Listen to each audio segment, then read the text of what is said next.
Dans le top 10 des questions qui m'empêchent de m'endormir, il y en a beaucoup qui concernent les zombies. Et pour cause, je rêve tout le temps de zombies. Pourquoi? Je sais pas vraiment. Peut-être à cause de toutes ces séries, tous ces films qui parlent de zombies maintenant. En tout cas, ça m'a donné envie de me pencher là-dessus. C'est parti.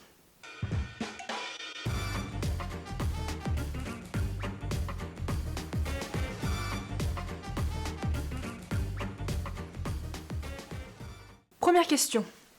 D'où vient le mot zombie? Il vient du mot zombie. Zombie, Z-O-N-B-I, qui signifie revenant, esprit ou fantôme, et qui était utilisé pour parler des gens revenus à la vie grâce à des rites vaudou. Donc pas vraiment ressemblant avec les zombies qu'on a l'habitude de voir dans les films ou les séries télé. Deuxième question. C'est quoi un zombie? Le terme zombie englobe bon nombre de catégories. Et la plupart du temps, personne n'est d'accord sur ce qu'est un zombie. Zombie qui marche, zombie qui court, zombie qui est mort, zombie qui est infecté par une maladie. On va dire qu'avec le temps, le terme zombie s'est brouillé.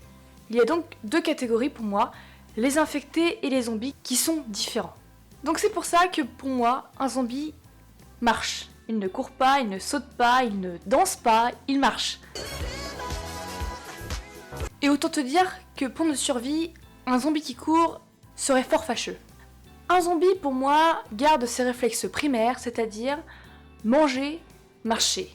Il ne sait pas se servir d'outils, il ne sait pas ouvrir les portes, il sait juste marcher. Un autre débat sur les zombies, c'est est-ce qu'ils mangent autre chose que les humains?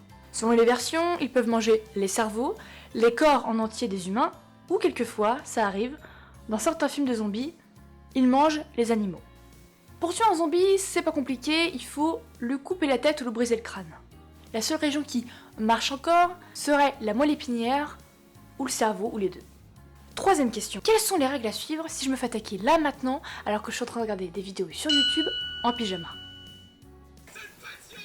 Imagine t'es là tranquille en train de regarder des vidéos sur YouTube et quand tout à coup t'entends ça derrière ta porte. Oh putain. Qu'est-ce que tu dois faire? Première chose, si tu te fais attaquer chez toi, tu as deux choix possibles. Soit tu te sauves, soit tu restes et tu te barricades.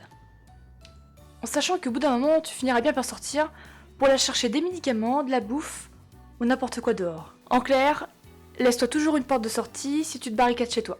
Par contre, si vous êtes en appartement en plein Paris ou en plein Lyon par exemple, mettez-vous à l'étage et cassez les escaliers.